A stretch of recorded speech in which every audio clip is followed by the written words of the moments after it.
কাহিনী শুরুতেই আমরা হেসাকো নামে একটা মেয়েকে দেখি যে রাস্তার মধ্যে সে একটা কুকুরকে নিয়ে হাঁটছে। তখন কুকুরটা হঠাৎ করে একটা ডাক দিয়ে সে নিচের দিকে নামে চলে আসে একটা ছেলের কাছে। তখন ছেলের কাছে আসার পর হেসাকো বলে যে এই কুকুরের ছানাটা আমার।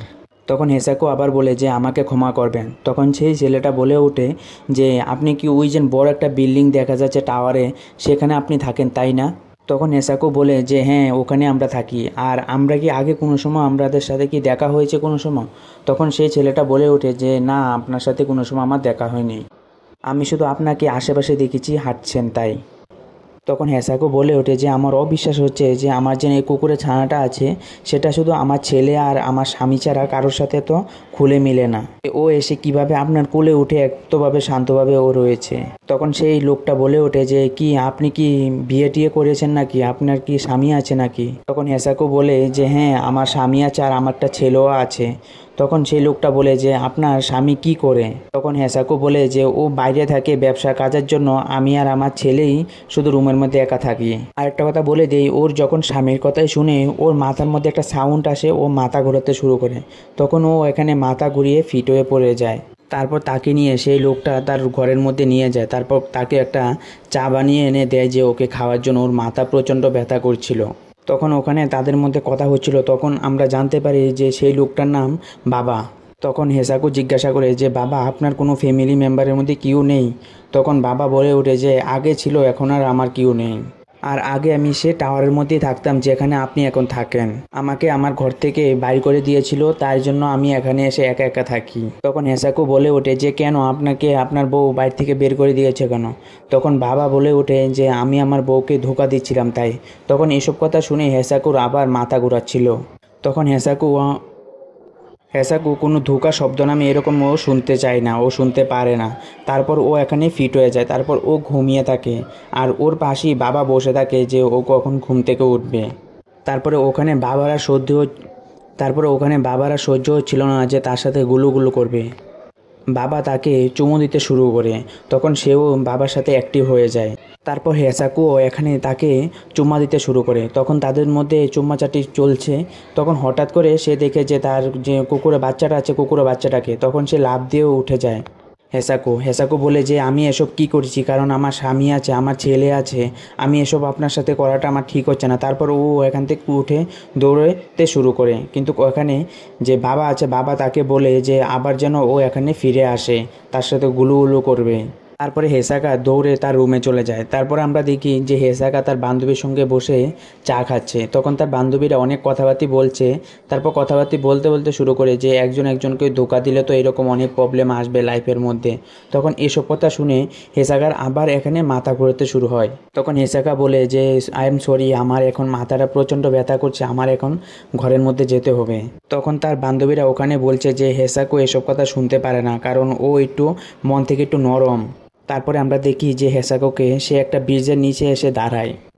ওখানে দাঁড়ানোর পর যে বাবা নামে যে ছেলেটার সাথে ও গিয়েছিল রুমের মধ্যে, সেই কথা তার মাথার মধ্যে ঘুরতে থাকে।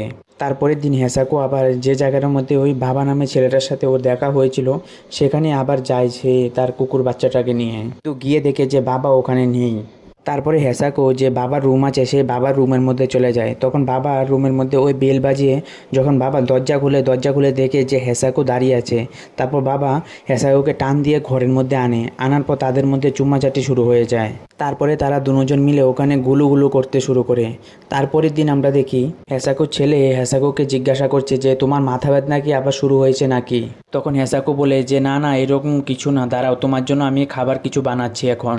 তারপরে আমরা দেখি হেসাকো চলে গেছে একটা সেলুনের মধ্যে, মেকআপের সেলুনে। সেখানে গিয়ে তার নিচের যে চুল আছে সেগুলি উঠানোর জন্য সেলুনে ও চলে গেছে।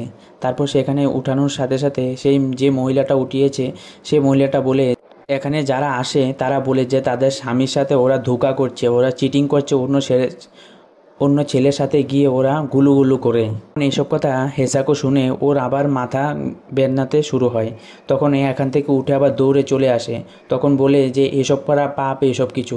তখন এখানে যে মহিলাটা ছিল, মহিলাটা বলে যে এসবের ব্যাপারে যারা এত বেশি মাথা ঘামায় তাদেরই এখানে অন্য কারোর সাথে চক্কর চলে।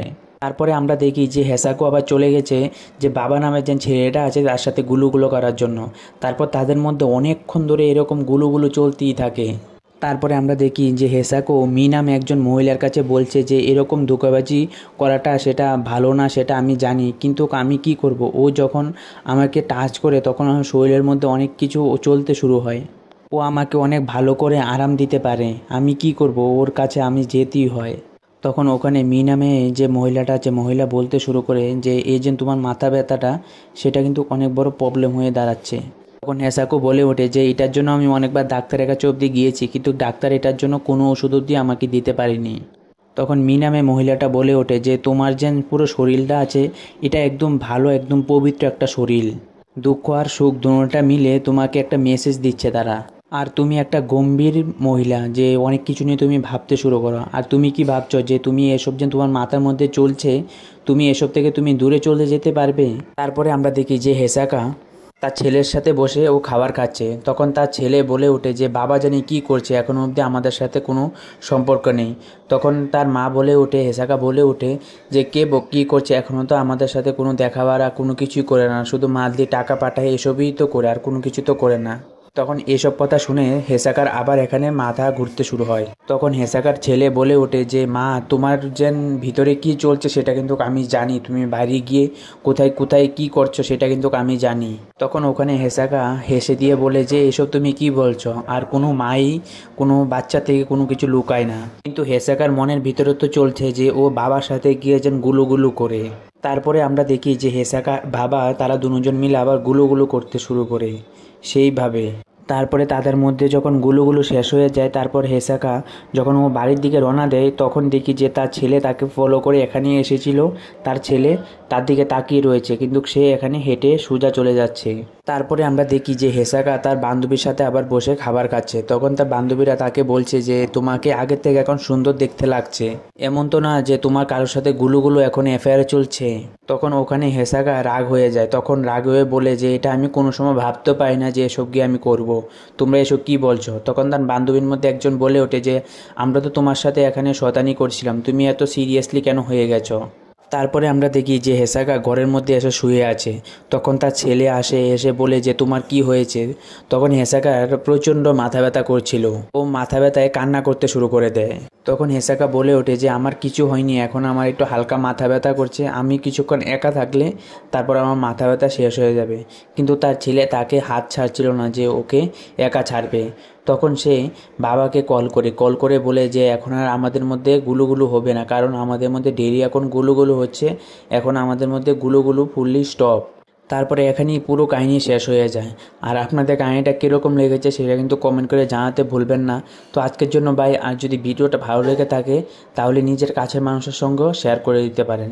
তো আজকের জন্য বাই। আর এরকম ভিডিও পেতে হলে তাহলে চ্যানেলটাকে সাবস্ক্রাইব করে আরেকটা সঙ্গে বেল আইকন দাবিয়ে আর কমেন্ট করে জানাবেন যে কীরকম লাগলো। আর এরকম স্টোরি পেতে হলে তাহলে অবশ্যই কমেন্ট করে দেবেন যে আরও এরকম স্টোরি আপনারা শুনতে চান। আর তো আজকের জন্য বাই।